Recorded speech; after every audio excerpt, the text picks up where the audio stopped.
Horus, Señor de la Guerra. En esta serie se relatan hechos que suceden 10.000 años antes que los referidos en las novelas de Warhammer 40.000. Por este motivo se trata de una serie imprescindible para los aficionados que quieran conocer el origen de episodios y personajes de otras novelas. Estamos en el 31º milenio, bajo la benévola autoridad del Emperador Inmortal. El imperio de la humanidad se ha extendido por la galaxia en una era dorada de descubrimientos y conquistas. Pero ahora, en la víspera de la victoria, el emperador deja al frente y confía la gran cruzada a su hijo favorito, Horus.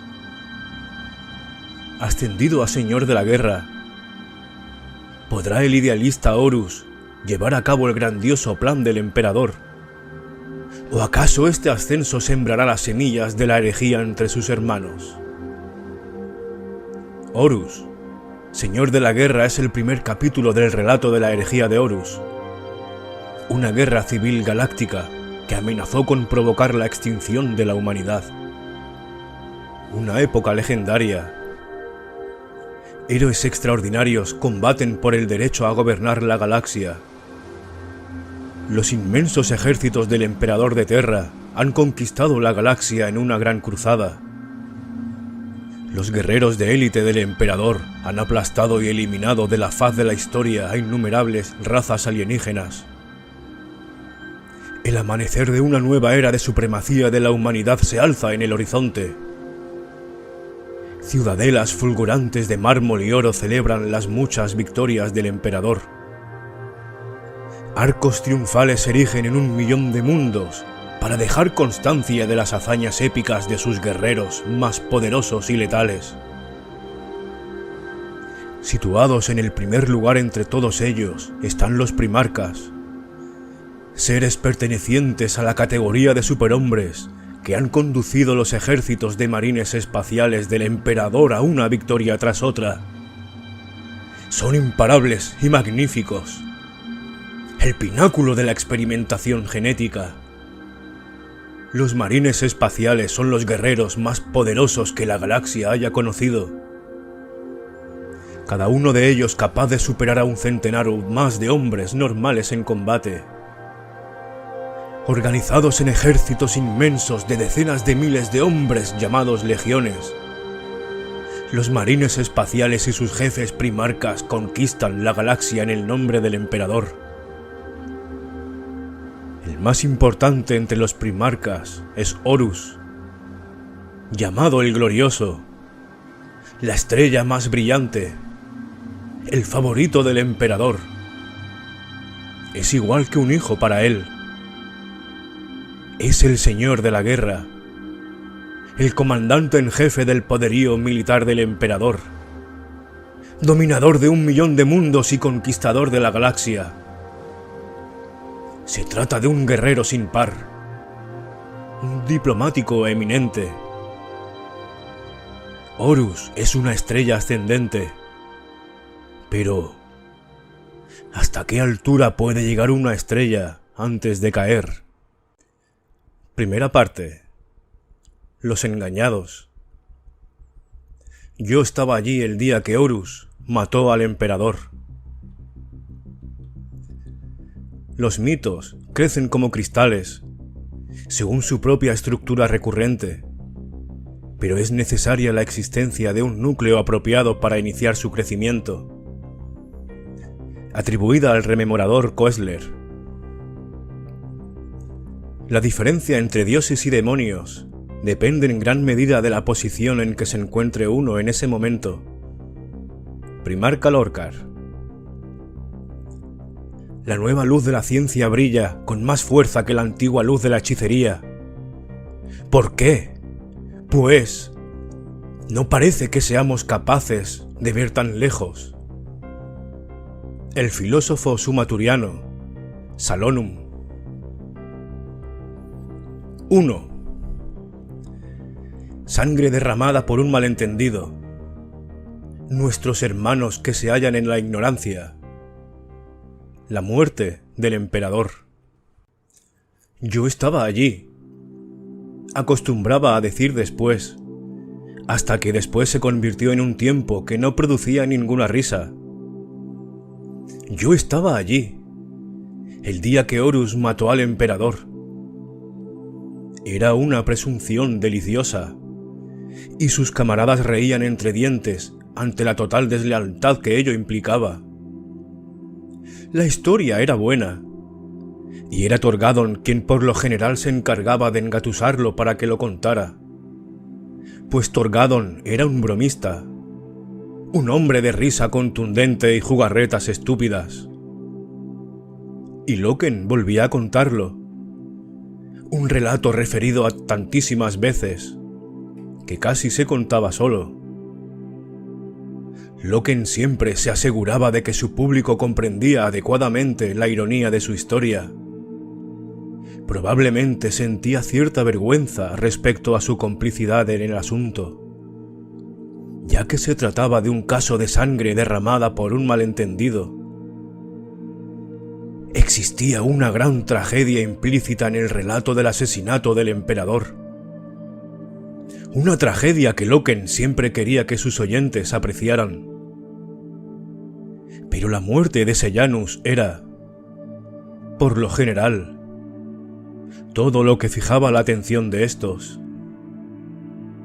Eso, y la ingeniosa culminación.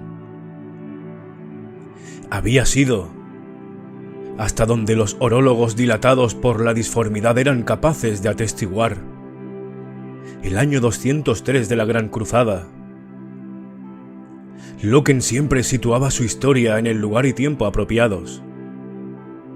El comandante llevaba aproximadamente un año como señor de la guerra, desde la triunfal conclusión de la campaña de Ulanor, y estaba ansioso por confirmar su recién adquirida posición, en especial a los ojos de sus hermanos. Señor de la guerra. Vaya título. El traje era nuevo todavía y resultaba artificial. No se había acostumbrado a él. Era un tiempo extraño para estar lejos entre las estrellas. Llevaban 2 siglos haciendo aquello, pero en esos momentos daba la sensación de ser algo ajeno. Era un principio de cosas, y también un final. Las naves de la 63ª expedición dieron con el Imperio por casualidad. Una repentina tormenta etérea, que más tarde Malogurst declaró providencial, obligó una alteración del rumbo y lo transportó a las fronteras de un sistema compuesto por 9 mundos. 9 mundos que describían círculos alrededor de un sol amarillo. Al detectar la multitud de amenazantes naves de guerra estacionados en los bordes exteriores del sistema, el emperador exigió en primer lugar saber su ocupación y orden del día. A continuación, corrigió concienzudamente lo que consideró como errores variopintos de su respuesta. Acto seguido exigió lealtad. Era, explicó, el emperador de la humanidad, y había guiado estoicamente a su gente a través de la espantosa época de las tormentas de disformidad. Durante la era de los conflictos, manteniendo con firmeza el gobierno y la ley del hombre. Era lo que se esperaba de él, declaró. Había mantenido la llama de la cultura humana encendida durante el penoso aislamiento de la vieja noche. Había preservado aquel fragmento precioso y vital, y lo había mantenido intacto, hasta que llegara el momento en que la desperdigada diáspora de la humanidad volviera a establecer contacto. Le alegraba que tal momento fuera inminente ya. Su alma daba brincos al ver cómo las naves huérfanas regresaban al corazón del imperio. Todo estaba listo y aguardando. Todo se había conservado. acogería a los huérfanos en su seno y entonces se iniciaría el gran proyecto de la reconstrucción. Y el imperio de la humanidad se extendería de nuevo por las estrellas, como era su derecho inalienable. En cuanto le demostraran la lealtad debida como emperador de la humanidad. El comandante, más bien divertido según el decir general, envió a Astur Sejanus a reunirse con el emperador y transmitirle sus saludos. Sejanus era el favorito del comandante, no tan orgulloso e irascible como Abaddon, ni tan despiadado como Sedirae, ni tampoco tan sólido y venerable como Iacton Cruce. Sejanus era el capitán perfecto, uniformemente templado en todos los aspectos. Un guerrero y un diplomático en igual medida. El expediente militar de Sejanus, superado únicamente por el de Abaddon, se olvidaba fácilmente al estar en compañía del hombre en persona. Un hombre encantador, decía Loken, fundamentando su relato. Un hombre encantador al que todos adoraban. No existía nadie a quien quedara mejor la armadura Modero 4 que a Astur Sejanus. Que se le recuerde y se celebren sus hazañas, incluso aquí entre nosotros. Habla en favor de las cualidades de Sejanus, el héroe más noble de la Gran Cruzada. Así era como Loken los describía a los ávidos oyentes. En épocas futuras, se lo recordará con tal afecto que los hombres le darán su nombre a sus hijos. Sejanus, con una escuadra de sus guerreros más magníficos de la Cuarta Compañía, viajó al interior del sistema en una barcaza dorada y fue recibido en audiencia por el emperador en su palacio del tercer planeta. Y eliminado, asesinado, despedazado sobre el suelo de ónice del palacio mientras permanecía ante el trono dorado del emperador. Sejanus y su escuadra gloriosa, Daimos, Malsandar, Gorzoi y el resto, todos masacrados por la guardia de élite del emperador, los llamados invisibles.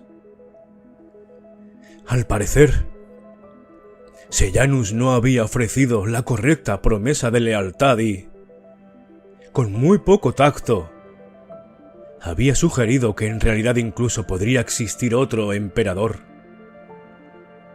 La aflicción del comandante fue total, pues quería a Sejanus como a un hijo. Ambos habían combatido el uno junto al otro para conseguir la obediencia de un centenar de mundos. Pero el comandante, siempre optimista y sensato en tales cuestiones, indicó a su personal de comunicaciones que ofreciera al emperador otra oportunidad. El comandante detestaba recurrir a la guerra y siempre buscaba alternativas a la violencia, cuando éstas eran factibles. Aquello era un error, razonó para sí. Un terrible error. Y la paz se podía salvar. Se podía hacer razonar a aquel emperador. Era más o menos en aquel momento, a Loken le gustaba añadir, cuando una insinuación de comillas empezaba a aparecer alrededor del nombre del emperador. Se decidió que se enviaría una segunda embajada. Malagurst se ofreció voluntario al momento. El comandante accedió, pero ordenó que la punta de lanza avanzara hasta colocarse a distancia de ataque. La intención estaba clara. Una mano extendida y abierta, en señal de paz, y la otra dispuesta como un puño. Si la segunda embajada fracasaba o recibía un trato violento, también ella, Entonces el puño se encontraría ya en posición de atacar. Aquel día sombrío, explicó Loken, el honor de estar en la punta de lanza había recaído, mediante el acostumbrado sistema de echarlo a suertes, en las fuerzas de Abaddon, Torgadon, pequeño Horus Aximand y el mismo Loken. En cuanto se dio la orden, se iniciaron los preparativos de combate. Las naves de la punta de lanza se deslizaron al frente, avanzando bajo una pantalla de invisibilidad, y se instalaron las aeronaves de asalto en los transportes de lanzamiento. Se repartió y comprobó el armamento. Se efectuaron y atestiguaron juramentos de combate, y se ajustaron las armaduras en los cuerpos ungidos de los elegidos. En silencio, tensa y lista para ser la enviada, la punta de lanza observó mientras el convoy lanzadera que transportaba a Malogurst y a sus enviados describía un arco descendente en dirección al tercer planeta. Las baterías de la superficie los hicieron añicos en el cielo, mientras los montones de desechos en llamas de la flotilla de Malogurst desaparecían en el interior de la atmósfera. Las fuerzas de la flota del emperador se alzaron fuera de los océanos, surgieron de las nubes altas y de los pozos gravitacionales de lunas cercanas. 600 naves de guerra al descubierto y armadas para el combate. Abaddon desactivó la invisibilidad y efectuó una última súplica personal al emperador para implorarle que entrara en razón. Las naves de guerra empezaron a disparar sobre la punta de lanza de Abaddon. Mi comandante, transmitió este al corazón de la flota que aguardaba, no hay modo de hacer ningún trato. Este impostor de mente se niega a escuchar. Y el comandante respondió: ilumínalo, hijo mío, pero perdona la vida a todos los que puedas. No obstante esta orden, venga la sangre derramada de mi noble Sejanus. Diezma a los asesinos de élite de este emperador y tráeme al impostor. Y de ese modo, suspiraba entonces Loken, hicimos la guerra a nuestros hermanos, que estaban tan sumidos en la ignorancia. Era entrada la tarde, pero el cielo estaba saturado de luz. Las torres fototrópicas de la ciudad elevada, construidas para girar y seguir al sol con sus ventanas durante el día, se movían indecisas ante el resplandor oscilante del firmamento. Formas espectrales navegaban a través de la atmósfera superior, naves que trababan combate en una masa arremolinada, trazando breves disparatadas cartas astrales con los rayos de sus baterías de cañones. A ras del suelo, alrededor de las amplias plataformas de basalto que formaban los contornos del palacio, el fuego de artillería fluía por el aire como lluvia horizontal, lanzando chorros en espiral de fuego trazador que descendía y se deslizaba igual que serpientes. Fulminantes haces de energía siseante que se desvanecían con la misma rapidez con que aparecían, y ráfagas de granadas relampagueantes que recordaban una descarga de pedrisco. Aeronaves de asalto derribadas, muchas de ellas inutilizadas y en llamas, cubrían 20 kilómetros cuadrados del paisaje. Figuras humanoides de color negro atravesaron despacio los límites de la zona ocupada por el palacio. Tenían la forma de hombres con armadura y avanzaban pesadamente como si fueran hombres, pero eran gigantes, cada uno con una altura de 140 metros. El Mechanicus había desplegado a media docena de sus máquinas de guerra conocida como titanes, y alrededor de sus tobillos negros como el carbón las tropas corrían al frente en una violenta oleada de 3 kilómetros de anchura. Los lobos lunares avanzaban en tropel como la espuma de la ola. Miles de refulgentes figuras blancas que se inclinaban y cruzaban a la carrera las plataformas circundantes, mientras las detonaciones estallaban entre ellas y elevaban del suelo ondulantes bolas de fuego y árboles de humo marrón oscuro. Cada estallido sacudía el suelo con un impacto rechinante y lanzaba una lluvia de tierra a modo de maldición retardada. Aeronaves de asalto pasaban raudas sobre sus cabezas, en vuelo bajo, por entre las estructuras desgarbadas y espaciadas de los titanes, avivando las lentas nubes de humo en ascensión para convertirlas en repentinos vórtices de energía. En cada casco, Astartes resonaba el parloteo del comunicador. Voces cortantes que daban órdenes a diestro y siniestro, con un deje enronquecido por la calidad de la transmisión. Era la primera vez que Loken se encontraba inmerso en una guerra generalizada desde Ulanor. También era la primera vez para la 10ª compañía. Había habido escaramuzas y peleas, pero nada que los pusiera a prueba. Y Loken se alegró al comprobar que su cohorte no se había oxidado.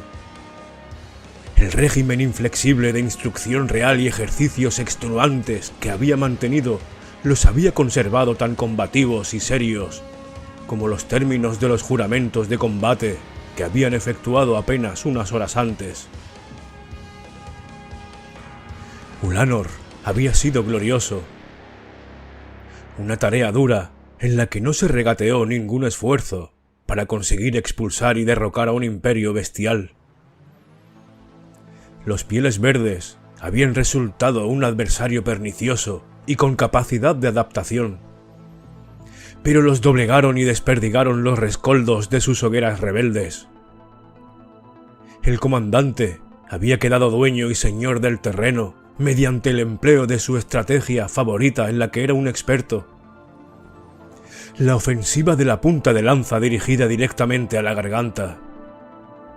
Sin prestar atención a las masas de Pieles Verdes, que superaban en 5-1 a los cruzados, el comandante había atacado directamente al jefe supremo y a su círculo de mando, dejando al enemigo descabezado y sin dirección.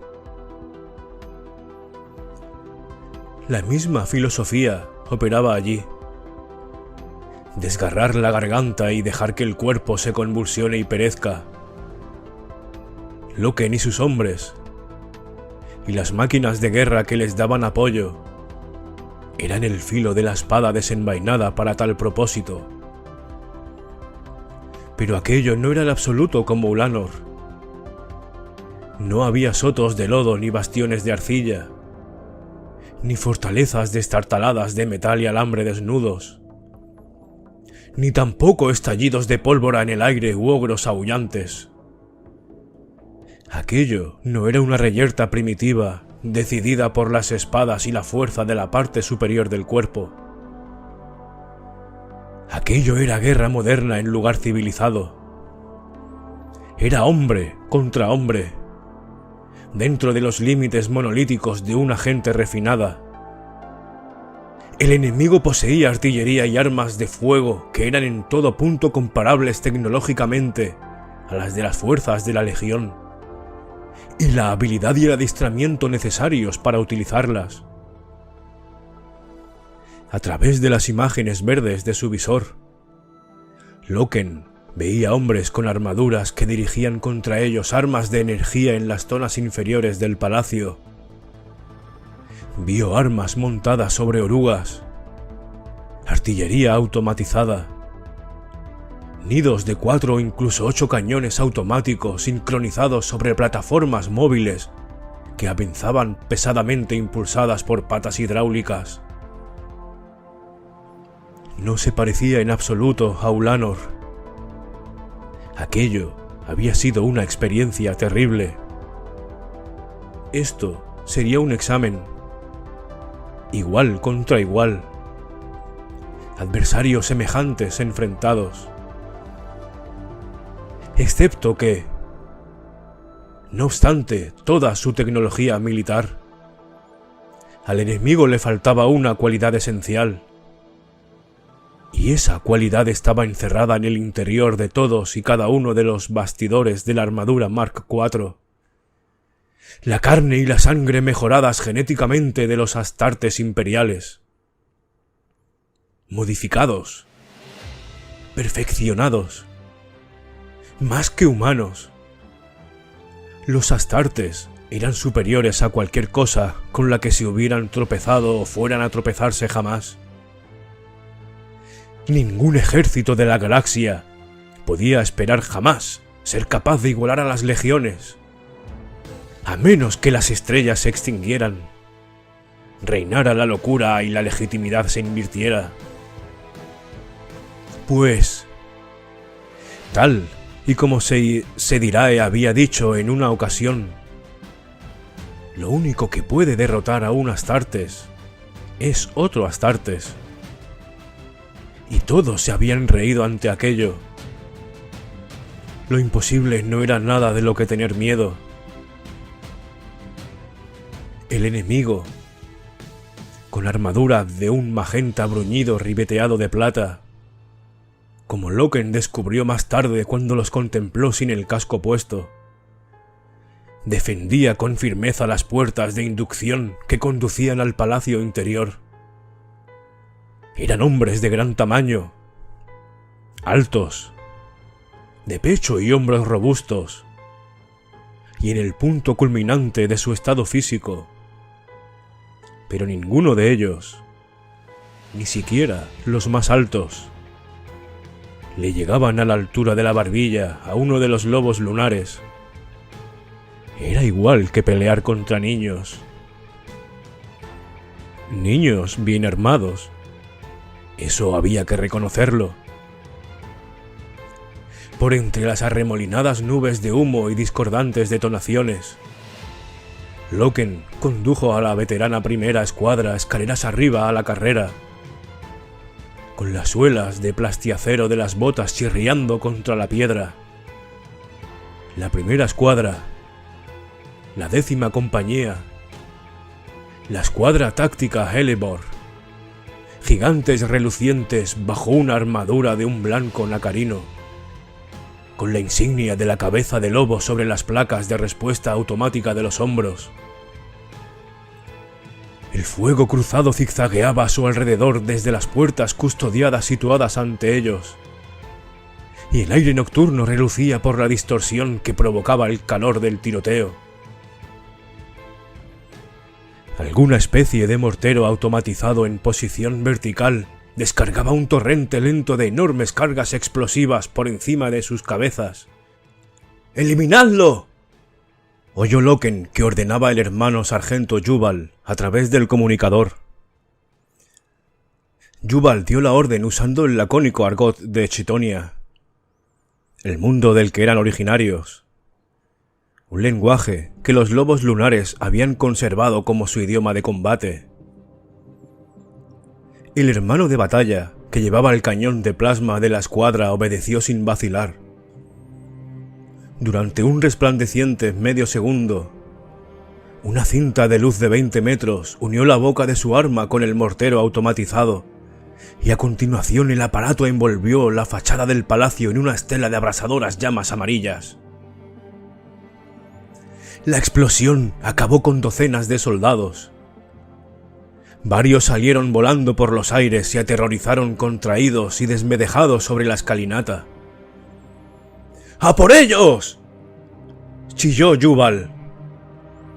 Un fuego arrasador desportilló y golpeteó sus armaduras. Loken sintió su lejano aguijonazo. El hermano Callens dio un traspiés y cayó, pero se incorporó de nuevo casi de inmediato. Loken vio cómo el enemigo se dispersaba ante su carga. Alzó el Volter. El arma mostraba un corte profundo en el metal de la empuñadura delantera. herencia del hacha de un piel verde durante la batalla de Ulanor. Una marca superficial que había indicado a los armeros que no eliminaran. Empezó a disparar, no en ráfaga, sino disparo a disparo, notando cómo el arma daba sacudidas y golpeaba contra sus palmas. Los proyectiles Volter eran explosivos, y los hombres que alcanzaban estallaban como ampollas o se desmenuzaban igual que fruta reventada. Cada figura desgarrada dejaba escapar una neblina rosa al caer. ¡Décima compañía!, gritó Loken. ¡Por el señor de la guerra! El grito de guerra resultaba todavía extraño. Simplemente otro aspecto de la novedad. Era la primera vez que Loken lo proclamaba en combate. La primera ocasión que había tenido desde que el emperador le había otorgado aquel honor después de Ulanor. El emperador. El auténtico emperador. ¡Lupercal! ¡Lupercal!, aullaron los lobos como respuesta mientras entraban en tropel, eligiendo responder con el antiguo grito, el apodo que la legión daba a su amado comandante. Los cuernos de guerra de los titanes retumbaron. Asaltaron el palacio. Loken se detuvo junto a una de las puertas de inducción, instando a los que iban en vanguardia a entrar en mientras pasaba revista rápidamente al avance del cuerpo principal de su compañía. Un fuego infernal siguió cayendo sobre ellos desde los balcones y torres superiores. A una gran distancia, una brillante cúpula de luz se alzó repentinamente por el aire, pasmosamente luminosa y vívida. El visor de Loken se oscureció automáticamente. El suelo tembló y un sonido parecido a un trueno llegó hasta él. Una nave insignia de buen tamaño, alcanzada y en llamas, había caído del cielo e ido a impactar en los aledaños de la ciudad elevada. Atraídas por el fogonazo, las torres fototrópicas situadas sobre su cabeza se agitaron nerviosamente y rotaron. Los informes llegaban a raudales. La fuerza de Aximan, la quinta compañía, se había hecho con la regencia y los pabellones situados en los lagos ornamentales al este de la ciudad elevada. Los hombres de Torgadon se abrían paso a través de la ciudad inferior, eliminando a las unidades blindadas enviadas a cerrarles el paso. Loken miró al este. A 3 kilómetros de distancia, al otro lado de la plana llanura de las plataformas de basalto, más allá de la marea de hombres que atacaban, los titanes que avanzaban majestuosos y el fuego racheado, la compañía de Abaddon, la primera compañía, cruzaba los baluartes para penetrar en el flanco opuesto del palacio. Loken amplificó su campo de visión, contemplando cientos de figuras con armaduras blancas que corrían en tropel a través del humo y la lluvia de proyectiles. Al frente de ellas, las figuras oscuras de la escuadra de exterminadores más destacada de la primera compañía, la Yastaerin. Llevaban lustrosas armaduras negras, oscuras como la noche, como si pertenecieran a alguna otra legión negra. Loken a la primera, transmitió. La 10ª ha entrado. Hubo una pausa, una breve distorsión. Luego la voz de Abaddon respondió. Loken, Loken, intentas avergonzarme con tu diligencia. Ni por un instante, primer capitán, replicó él. Existía un estricto respeto jerárquico dentro de la legión, y a pesar de ser un oficial de alto rango, Loken sentía una admiración reverencial por el incomparable primer capitán, por todo el Mourníval. De hecho, aunque Torgadon siempre había honrado a Loken con muestras genuinas de amistad, ahora Sejanus había desaparecido. Se dijo Loken: la apariencia del Mourníval no tardaría en cambiar. «Me estoy burlando de ti, Loken», transmitió Abaddon, con una voz tan profunda que el comunicador hacía que algunos sonidos de vocales sonaran poco claros. «Me reuniré contigo a los pies de este falso emperador. El primero que llegue será quien lo ilumine». Loken contuvo una sonrisa. Ezequiel Abaddon raras veces había bromeado con él con anterioridad. Se sintió bendecido, elevado. Ser un hombre elegido era suficiente, pero estar con la élite preferida era el sueño de todo capitán. Tras volver a cargar el arma, Loken entró en el palacio por la puerta de inducción, pasando por encima de la maraña de cadáveres de los enemigos eliminados. El enlucido de las paredes interiores se había agrietado y desprendido, y fragmentos sueltos, como arena seca, crujieron cuando los pisó. El aire estaba lleno de humo, y su visualizador no dejaba de saltar de un registro a otro mientras intentaba compensarse y proporcionar una lectura clara. Siguió avanzando por el vestíbulo interior, a la vez que oía el eco de disparos que surgían de puntos recónditos dentro del recinto palaciego. El cuerpo de un hermano estaba desplomado en una entrada a su izquierda. El enorme cadáver con armadura blanca. Extraño y fuera de lugar entre los cuerpos más pequeños de sus enemigos. Margex, uno de los apotecarios de la Legión, estaba inclinado sobre él. Alzó los ojos cuando Loken se acercó y sacudió la cabeza. «¿Quién es?», preguntó Loken. «Tibor, de la segunda escuadra», respondió Margex.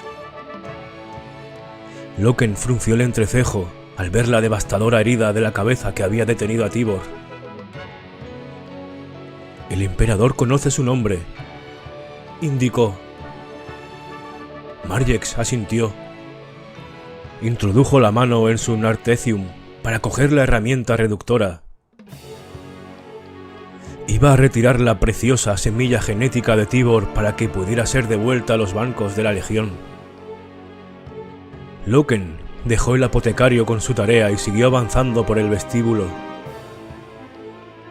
En una amplia columna situada al frente, las imponentes paredes estaban decoradas con frescos que mostraban escenas familiares de un emperador aureolado en un trono dorado. «¡Qué ciega está esta gente!», pensó. «¡Qué triste es esto! Un día, un solo día con los iteradores, y comprenderían. No somos el enemigo. Somos iguales, y traemos un mensaje glorioso de redención. La vieja noche ha terminado. El hombre vuelve a recorrer las estrellas, y el poder de los Astartes camina a su lado para mantenerlo a salvo». En un ancho túnel inclinado de plata repujada, Loken alcanzó a los elementos de la tercera escuadra. De todas las unidades de su compañía, la tercera escuadra, la escuadra táctica Locasta, era su preferida y la que gozaba de su favor. Su comandante, el hermano sargento Ñero Vipus, era su amigo más antiguo y leal. «¿Qué tal tu humor, capitán?», preguntó Vipus, cuya armadura de un blanco nacarino estaba manchada de hollín y salpicada de sangre. Flemático, ñero. ¿Y tú? Colérico. Con una furia ciega, de hecho. Acabo de perder a un hombre, y otros de los míos están heridos. Hay algo que cubre la intersección situada al frente. Algo pesado. Ni te creerías la velocidad de disparo de ese arma. ¿Habéis probado a fragmentarlo? 2 o 3 granadas, sin el menor efecto. Y no hay nada que podamos ver. Garby, todos hemos oído hablar de esos llamados invisibles, los que asesinaron a Sejanus. Me preguntaba si... Déjame las preguntas a mí, replicó Glocken. ¿Quién ha caído? Vipus se encogió de hombros. Era un poco más alto que Loken, y su encogimiento de hombros hizo que la gruesa nervadura y las poderosas placas de su armadura chocaran entre sí estrepitosamente. ¡Zaquias! ¡Zaquias! No. He hecho trizas ante mis propios ojos. Siento la mano de la nave sobre mi persona, Garby. La mano de la nave. Un antiguo dicho. La nave insignia del comandante se llamaba la Espíritu Vengativo. Y en tiempos de coerción o derrota, a los lobos les gustaba recurrir a todo lo que implicara a modo de amuleto un tótem de castigo. ¡En nombre de Zaquias!, gruñó Vipus. Encontraré a este invisible bastardo y... Sosiega tu cólera, hermano. No me sirve de nada, observó Loken. Ocúpate de tus heridos mientras echo un vistazo. Vipus asintió y dio nuevas instrucciones a sus hombres, en tanto que Loken seguía adelante, en dirección a la intersección en litigio. Era una encrucijada de techo abovedado a la que iban a parar 4 corredores. La pantalla del visor no le dio ninguna lectura de actividad ni calor corporal. Un vestigio de humo se desvanecía entre las vigas del techo. El suelo de Uslita estaba mordisqueado y acribillado por los cráteres de miles de impactos. El hermano Zaquias, cuyo cuerpo no habían recuperado todavía, yacía hecho pedazos en el centro de la encrucijada, convertido en un montón humeante de plastiacero blanco destrozado y carne sanguinolienta. Vipus tenía razón. No había ninguna señal de la presencia del enemigo. No había rastros de calor, ni tampoco el menor movimiento. Sin embargo, al estudiar la zona, Loken vio un montón de vainas vacías de proyectiles de cobre reluciente que se habían derramado detrás de un mamparo situado justo al otro lado. Era allí el lugar donde se ocultaba el asesino. Se inclinó y recogió del suelo un pedazo de enlucido desprendido, lanzándolo a campo abierto. Se oyó un chasquido, y a continuación un martilleante diluvio de fuego automático rastrilló la intersección. Durante 5 segundos, y durante ese tiempo se dispararon más de 1 millar de balas. Loken vio cómo las humeantes vainas de los proyectiles salían despedidas de detrás del mamparo a medida que eran expulsadas. Los disparos finalizaron y una nube de vapor de ficelina empañó la intersección. El tiroteo había dejado un boquete moteado sobre el suelo de piedra y aporreado el cadáver de Zaquias al mismo tiempo. Había gotas de sangre y restos de tejido esparcidos por todas partes. Loken aguardó. Oyó un gemido y el chasquido metálico de un sistema de autocarga. Detectó el calor de un arma que se apagaba, pero no calor corporal. ¿No has ganado una medalla aún?, preguntó Vipus, acercándose. Es solo un rifle centinela automático, respondió él. Bueno, eso significa un cierto alivio por lo menos, repuso Vipus. Después de todas las granadas que hemos arrojado en esa dirección, empezaba a preguntarme si estos tan cacareados invisibles no serían invulnerables también. Pediré apoyo de los devastadores para... Solo dame una bengala, pidió Loken. Vipus desprendió una de la placa de la pierna y se la entregó a su capitán, que la encendió con un giro de la mano y la arrojó al corredor situado al frente. La bengala rebotó con un chisporroteo y un fulgor abrasador más allá del asesino oculto. Hubo un chirrido de servos, y el implacable tiroteo empezó a rugir pasillo abajo en dirección a la llamarada, golpeándola y haciéndolo rebotar al tiempo que desgarraba el suelo. «¡Garby!», empezó a decir Vipus. Loken corría ya. Cruzó la intersección y pegó la espalda al mamparo. El arma seguía disparando. Dio la vuelta al mamparo a toda velocidad y vio el arma centinela encastrada en un hueco. Era una máquina achaparrada sostenida sobre 4 patas acolchadas y fuertemente blindada. En aquellos momentos había vuelto sus cañones cortos, rechonchos sin actividad, de espaldas a él para disparar contra la lejana y parpadeante bengala. Loken alargó el brazo y le arrancó un puñado de servocables. Los cañones tabletearon y callaron. ¡Despejado!, gritó, y la escuadra locasta avanzó. A esto se le suele llamar hacer el fanfarrón, comentó Vipus. Loken condujo a los locasta pasillo adelante y entraron en un aposento suntuoso. Otras estancias, igualmente regias, atrajeron su atención algo más allá. Todo estaba curiosamente quieto y silencioso. ¿Qué dirección ahora?, inquirió Vipus.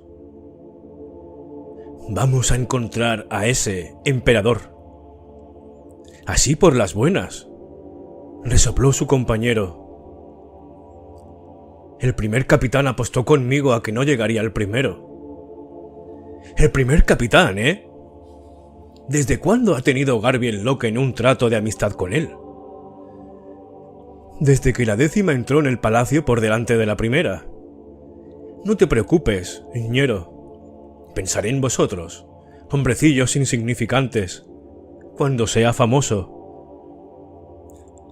Ñero Vipus lanzó una carcajada y el sonido surgió de la máscara de su casco como si fuera la tos de un toro tísico. Lo que sucedió a continuación no hizo reír a ninguno de los dos. Bueno, aquí hemos terminado el primer capítulo. Espero que os esté gustando, espero que os haya gustado la intro también. Supongo que os recuerda también a otra intro de alguna peliculilla de Marvel, ¿verdad? Es tan guapa esa intro. A mí me gustan mucho. Bueno, para los que vengáis por primera vez al canal, mi nombre es Ezequiel y por supuesto pues daros la bienvenida antes que nada. Espero que disfrutéis de las lecturas de Warhammer. Es un mundo que ya conocía yo también desde hace ya bastante tiempo. Yo he jugado hace ya mucho a rol desde que tengo 14 años y bueno, no es de rol Warhammer, pero bueno, si estás metido en el mundo lo conoces, ¿no? En el mundo de las miniaturas estas de Warhammer. También lo he jugado en PC, por supuesto. He preferido Warhammer 40k porque, bueno, no es que sea así como fantasía, pero tiene sus toques, ¿no? De eso de fantasía. Por las razas más que nada, ¿no? Lo que pasa es que aquí están como en plan, eso, alienígenas y cosas así. Aquí aparecen orcos también, aparecen elfos. Aunque bueno, también aparecen demonios, seres del caos, los necros, que son como así reyes funerarios egipcios. Y claro, también combina con la ciencia ficción, porque esto, Warhammer 40k es 40.000, ¿no? Que es el año 40.000. Lo que pasa es que, bueno, como quiero leerme bastante de Warhammer, pues he preferido empezar por aquí, porque como dicen al principio, pues esto es en el año 30.000 y explica un poco cómo es, o sea, el por qué están las cosas así en el año 40.000.